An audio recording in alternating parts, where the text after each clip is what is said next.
They say history repeats itself, and all of the things that I talked about in this video, that certainly looks like the same thing that's about to happen to 2K. There's a war going on right now between NBA Live and NBA 2K. And while 2K is most certainly winning the war, there may be a change of momentum soon. And for us to understand this, we got to take it back, take it way back, take it way, way back to about 2002. NBA Live 03.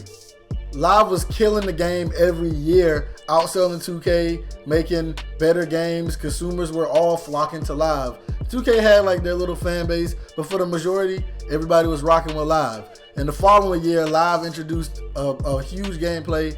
If you were playing the game at the time, you remember it. The freestyle air. It was like for the first time you could control your player in the air and change your shot. And then after that, in Live 05, they introduced the All-Star Weekend. If you remember the All-Star Weekend, the dunk contest, the three-point shootout, and the All-Star game and everything, that right there was like, that's prime NBA Live. That's like NBA Live's best feature. Like still to this day, the best thing that NBA Live has ever added to a game was that feature. And then the following year, they introduced Freestyle Superstars, which were kind of like badges. Like they were badges, but they gave you certain animations. Like they had high flyers, crafty dribblers. It's just like they gave them abilities to trigger certain animations. And then the following year, NBA Live 07, which is my favorite NBA Live ever, they upped it on the NBA Freestyle Superstars. They added tiers to it, and they added a thing called X Factor player, where a player who's not a superstar can turn into a superstar. If they were an X Factor player, they could unlock their X Factor ability. Kind of like, well, at the time, I remember Derek Fisher was one for the Lakers, and Leandro Barbosa was one for the Suns, I think. And it's also worth adding that NBA Live 07's main menu was incredible. Like, just take a look at this. I want you to look at this and tell me this is not like booting this up and you see your favorite players, like a cycle of your favorite players doing incredible highlight plays with the NBA Live soundtrack, which the NBA Live soundtracks are always dope every year. Even into their decline, they still were making dope soundtracks.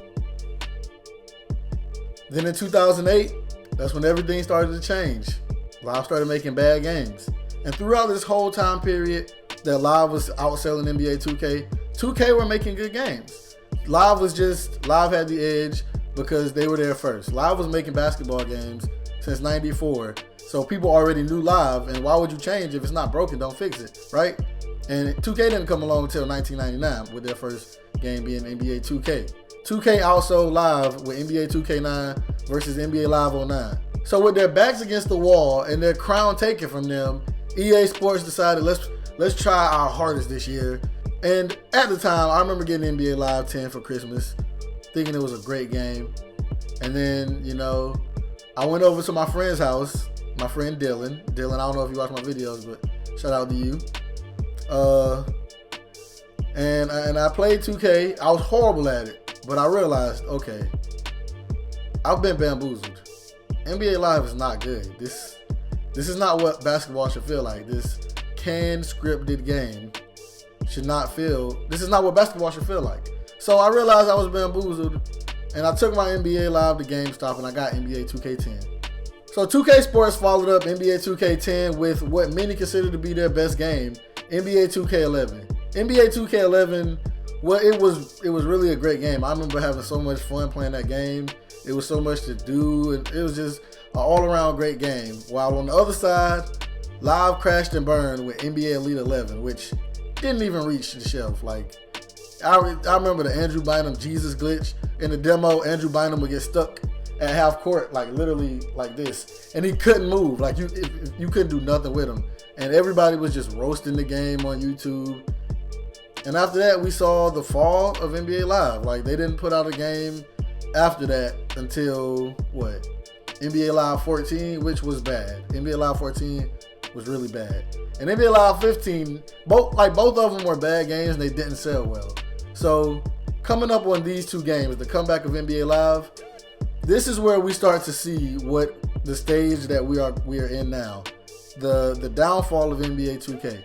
Stick with me here. I know y'all probably wondering, like, what you mean? 2K is outselling Live by $1 billion every year. Just stick with me. I'm gonna explain it to you. So with NBA Live not putting out any games and then putting out horrible games in 2014 and 2015 Live, NBA 2K, they got cocky. They didn't start putting out bad games. They took advantage of the fact that there was no competition for them. Starting with NBA 2K13. NBA 2K13 was, I had a lot of fun playing the game, but it wasn't the best 2K. It wasn't horrible, but it wasn't the best. But the most important thing about this game, the most essential thing, was the introduction of VC, virtual currency. Just a testament to how cocky they got and the fact that there was nobody to challenge them and that they literally pushed NBA Live off the map. They named VC, the virtual currency, is named after the studio that develops 2K, Visual Concepts.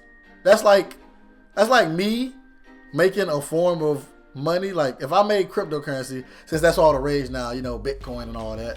If I made my own type of cryptocurrency, naming it D Brown Coin, like, nigga, what? And we know how the story goes from here. 2K continues to make, good games, getting increasingly more greedy every year with their VC sales and making my team a pay to win. And along the way, what they never, think about it, bro. Since 2K9, if you've been playing 2K for a while, how long have you been noticing the server issues? Think about it. I remember being a kid and Chris Move made a song about 2K's servers and 2K10. And from me reading up, I didn't play 2K9 like that, but from what I was told and what I've seen, the server issues have been in NBA 2K since 2K9. So that's a lot of years. That's a lot of years to have a consistent issue. That issue has been constant throughout 2K games, since 2K9 all the way up until now. With all the money they've made, they haven't bothered to go in and fix the server issues, which they could fix it. They have tenfold the amount of money they need to fix the servers. So NBA Live has been knocked off the map. 2K has taken the throne. They've gotten used to it. They got cocky. They've grown greedy and more arrogant. That brings us to current day.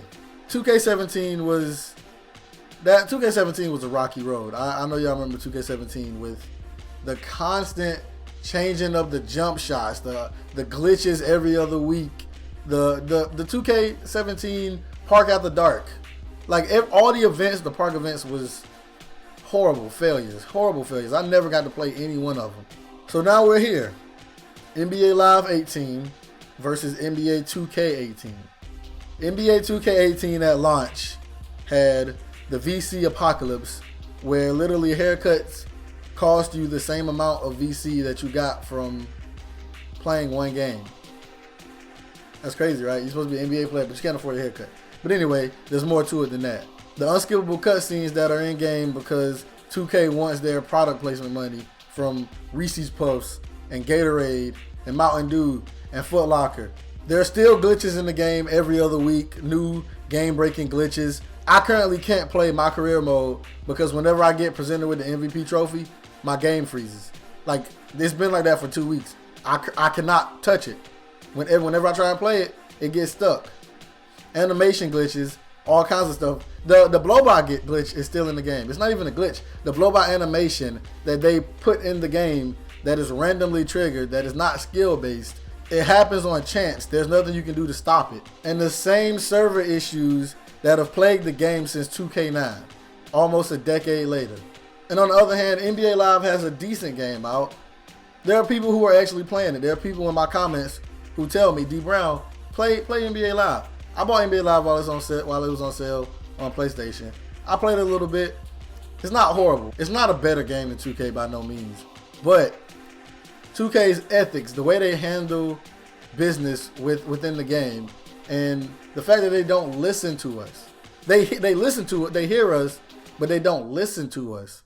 We give them constant feedback.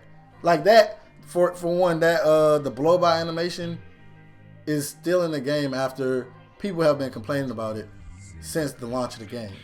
They say history repeats itself, And all of the things that I talked about in this video, that certainly looks like the same thing that's about to happen to 2K.